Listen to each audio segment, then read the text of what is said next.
수많은 한국인을 구원한 용기 있는 선교사. 한 번 옛날 130년 전 캐나다의 한 선교사인 윌리엄 존 맥켄지는 모험을 떠나 조선 땅으로 발을 디뎠어요. 그는 하나님의 말씀을 전하려고 떠났고, 이 작은 이야기는 그의 헌신과 노력 그리고 이로운 결실을 담은 동화입니다. 윌리엄 존 맥켄지 선교사는 1861년에 캐나다의 케이프 브레튼에서 태어났어요. 그의 가족은 스코틀랜드로 거슬러 올라가며 신앙을 계승해왔고, 그 역시 어릴 때부터 하나님의 길을 따르는 데에 열심히 노력했죠. 대학을 졸업한 후 그는 하나님을 섬기기로 마음먹었고, 파이닐 신학교에서 복음 사역자로서 교육을 받았어요. 그러나 어느 날 그는 예기치 못한 부름을 받아 선교사가 되었습니다.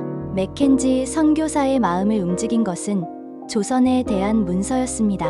그러나 그의 소속 단체는 조선으로 선교 활동을 할 계획이 없다고 전해 듣자 맥켄지 선교사는 스스로 후원금을 모았고 1893년 10월 트루로 버라카 교회에서 출발하여 조선으로 향했습니다. 맥켄지 선교사는 한국을 찾아온 최초의 캐나다인 선교사였으며, 그는 미국인 선교사들과 함께 협력하여 복음의 씨앗을 뿌렸습니다. 그는 1894년에 처음 세워진 소래교회의 초대 담임 목사가 되었어요. 맥켄지 선교사는 조선인들과 함께 같은 옷을 입고 같은 음식을 먹으며 같은 온돌방에서 생활하며 사람들의 마음을 얻었습니다. 하지만 선교사로서의 뜨거운 열정과 힘들고 바쁜 일정은 그의 건강을 해쳤습니다. 언더우드 선교사가 고기와 치즈를 보내줬지만 맥켄지 선교사는 이마저도 가난한 조선인들에게 나누어 주었습니다.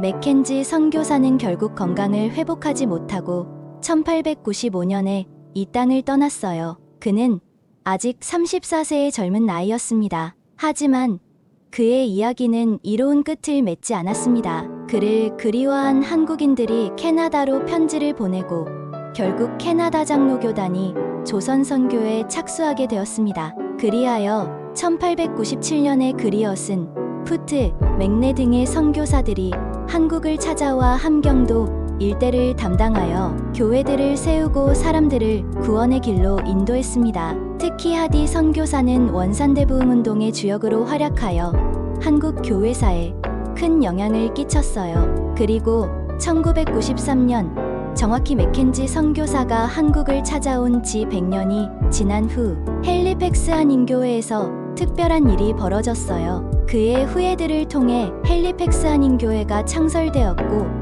맥켄지 선교사를 기리기 위한 행사들이 진행되었습니다. 이런 훌륭한 이야기를 기리기 위해 헬리팩스 한인교회는 맥켄지 기념관을 조성하고 교회 앞 도로에 기념동판을 건립하였습니다. 이 모든 일은 맥켄지 선교사의 노고와 헌신을 기억하고 그의 이야기를 전파하기 위한 것이었죠. 이렇게 윌리엄 존 맥켄지 선교사의 이야기는 시간이 흘러도 기억되고 존경받는 이야기가 되었습니다. 그의 헌신과 희생이 이 땅에서 열매를 맺고 한국의 기독교사로 캐나다와 한국이 더 가까워지게 되었습니다.